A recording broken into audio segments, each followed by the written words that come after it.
Jack said, "Have you ever felt invisible, even when you're standing right in front of the world?" That's the story of too many black families caught in places where the past never really left, where the walls built decades ago don't just keep people out, but keep dreams inside, locked tight. This is a story about those walls unseen, but heavy enough to weigh down a lifetime. Welcome, I'm Mark Joie, and this is Injustice Browning. If you believe stories like this need to be heard, please subscribe and share your thoughts in the comments. Your voice matters in this fight.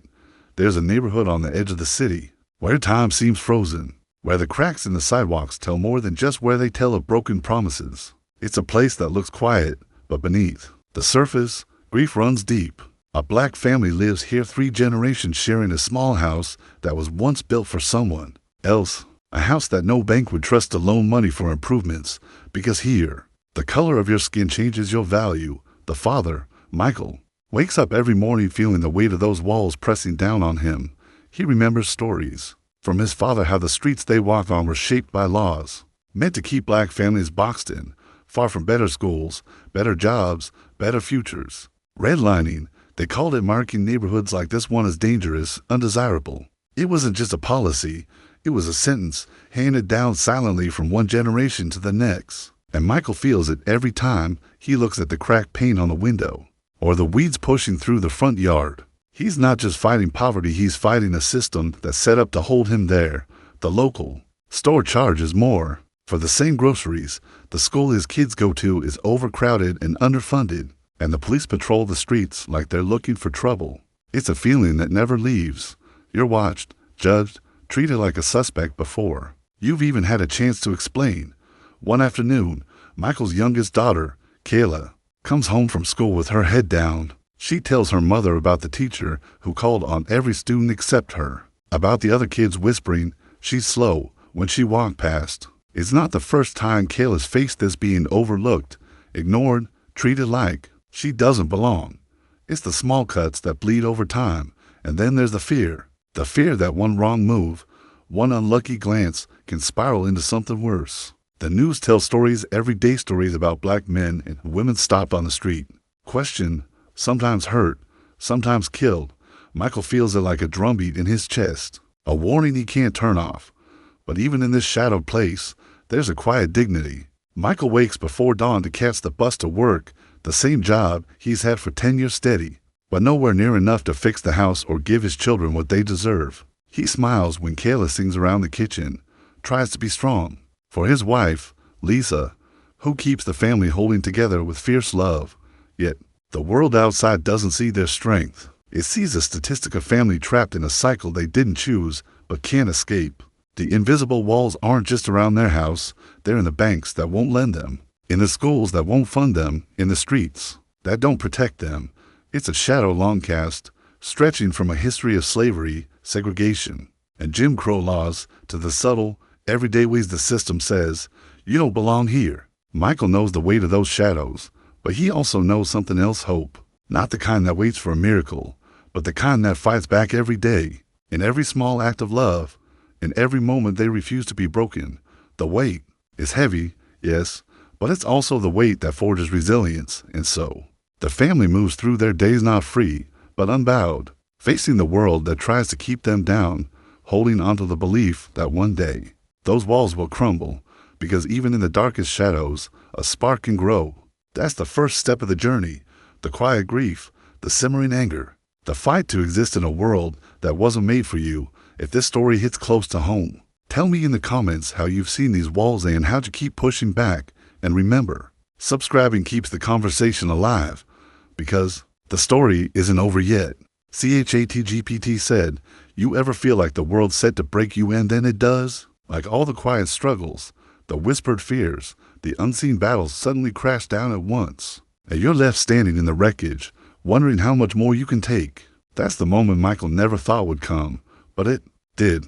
One late afternoon, just after work, Michael's driving home when a patrol car pulls up behind him. No flashing lights, no siren, just a slow roll, inching closer, making his heart pound with a dread he knows too well. He's done nothing wrong. His hands grip the wheel tighter as the car signals him to pull over. He tells himself, stay calm, don't make a scene, but calm feels like a fragile mask slipping off. The officer approaches, his voice cold and sharp, asking for license and registration like a test Michael can't pass. The questions come quick, suspicious, like Michael's presence on that street alone is a crime. Then the accusation, sharp and unfair. You match the description of a suspect in the area.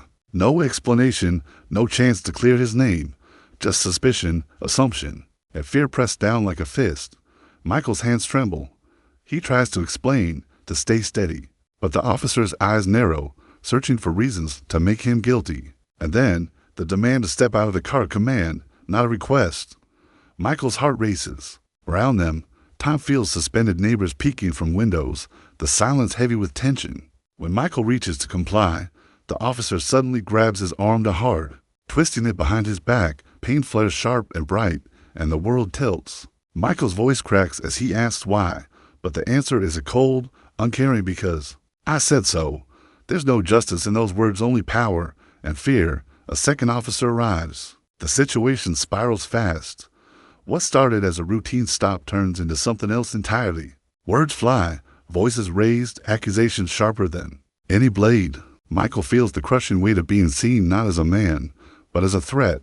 His protests drown beneath commands and accusations, the fear twisting into anger and disbelief. He thinks about Kayla, waiting at home, about Lisa's worried eyes. When she called to check on him, his world shakes. The lines between right and wrong blurred by a system that refuses to listen. Rage burns inside him, rage at being targeted for the color of his skin. Rage at a world that treats his life like it's expendable. The officers finally let him go, but the damage lingers. Michael's hands shake. His mind races with questions no one can answer. Why him? Why this? Why must he live with this fear every single day? The ride home is silent except for the hum of the engine, but inside, a storm rages. A few days later, Michael's at work, trying to put the encounter behind him, but the tension follows. His manager pulls him aside, voice low but clear. You're a good worker, but some clients have complained. Maybe it's time you thought about moving on. It's a thinly veiled threat, discrimination dressed up in excuses, another door closing, another reminder that no matter how hard he tries, he's not just fighting for a paycheck, he's fighting for dignity. Michael's frustration boils over. The world seems stacked against him on every side, at work, in his neighborhood, on the streets he's walked his whole life. It's not just one moment anymore. It's a lifetime of moments, small indignities, big injustices layered one on top of the other until they crush you. He thinks about the generations before him, their struggles, their pain, and feels the weight of their stories pressing down. But he also feels something else, a fire rising, fierce and unyielding. The fire of someone who knows silence isn't safety, and fear can't be the end of the story. That night, Michael sits at the kitchen table, the quiet of his family around him. He looks at Lisa, sees the worry in her eyes. He thinks of Kayla's voice, soft but steady, when she asks why people treat her like she's invisible. The anger inside him refuses to be quieted. It's a raw, aching need to be seen, to be heard, to be treated like a human being. Michael knows this breaking point is painful, but it's also a turning point, because sometimes the only way forward is through the fire. If you've ever faced that kind of rage and fear where the world seems against you, share your story in the comments. Let's lift these voices together. And if you haven't yet, subscribe to Injustice Browning to keep standing with us, because no one should face this alone.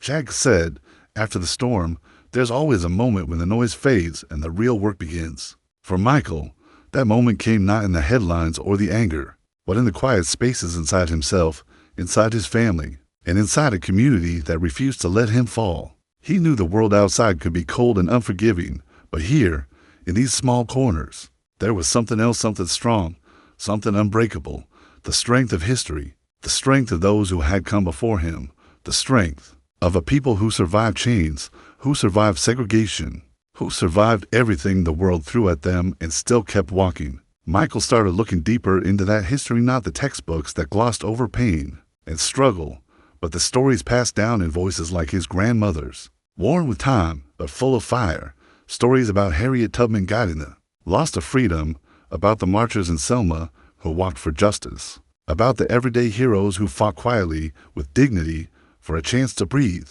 He found pride in those stories, a pride that settled deep in his bones. It was a quiet rebellion against the lies that said he was less. Michael began to see himself not just as a man beaten down by the system, but as part of a legacy of fighters, people who never gave up, who never stopped believing in their worth. At the community center, Michael met others who carried that same fire. There were young people hungry for change, elders who held memories like precious treasures, and activists who spoke words sharp enough to cut through silence. They shared their pain, their dreams, and their plans. Michael listened and learned, but he also shared his own story of fear, of anger, and now of hope. One afternoon, Michael volunteered to help coach a youth basketball team. It wasn't just about the game. It was about teaching the kids to stand tall, to believe in themselves even when the world tried to knock them down. When Kayla showed up to practice, her eyes bright despite everything, Michael saw the future he was fighting for. At work, things were still tough, but Michael found new ways to push forward. He enrolled in evening classes, determined to earn a certificate that could open doors. Each small step became a victory, proof that his worth wasn't measured by others' prejudice. The tired weight of the past didn't disappear, but it became a foundation to build on, not a chain to hold him back. And at home, Lisa's laughter returned more often, filling the house with warmth. They talked about their dreams, Kayla's dreams of becoming a teacher, Michael's hopes to make a difference beyond the neighborhood. These dreams were fragile, but they were theirs, and they mattered. Michael began to speak out in town meetings, in small groups, using his voice where silence had once been safer. He spoke of the walls his family faced, the broken systems that held them back, and the changes they needed. At first, his words felt small, almost swallowed by the crowd, but they planted seeds that others watered with their own stories and actions. The neighborhood started to shift. Slowly but surely, a local church opened its doors for tutoring. A few businesses began hiring more fairly. It wasn't much, but it was something. Michael realized that resilience wasn't just surviving, it was pushing, bending, and slowly reshaping the world around you. This wasn't a story about miracles or sudden victories. It was about the quiet courage to keep going when no one's watching, about pride in who you are, even when the world tries to erase you, about the power of community and history to remind you that you're not alone. Michael knew the fight wasn't over, not by a long shot, but now he carried something stronger than fear or anger. He carried hope, a steady, stubborn hope that maybe, just maybe, the walls could come down if you found strength in your own history or community. Or if you're still searching for that light, share your story below. Your hope can spark someone else's. Don't forget to subscribe to Injustice Brown so we can keep shining that light together, because even in the darkest times, the fight for dignity never stops. ChatGPT said, sometimes the only way to change a world built to keep you down is to stand up and refuse to be silent. Michael reached that point. He knew the fight ahead wouldn't be easy, no sudden victories, no quick fixes, but he also knew that staying quiet wasn't an option anymore. This was about more than him now.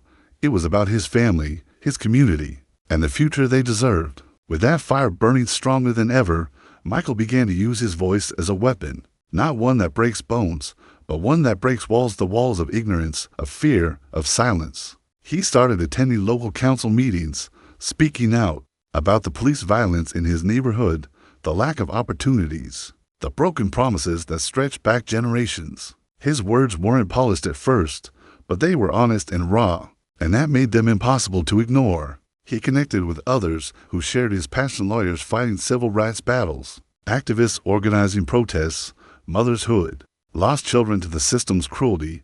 Together, they formed a network, a force bigger than any one person. They knew the path would be long, the fight's exhausting, but they also knew they had something precious, truth on their side. When Michael's encounter with the police was brought to court, he stood firm. The system tried to silence him with delays and distractions, but he was ready. With the support of a dedicated attorney and the community behind him, Michael pushed forward, demanding accountability. Every hearing, every testimony chipped away at the denial and excuses that had protected injustice for too long. The legal battle wasn't just about one night. It was about exposing a system that allowed fear and bias to dictate who gets justice and who doesn't.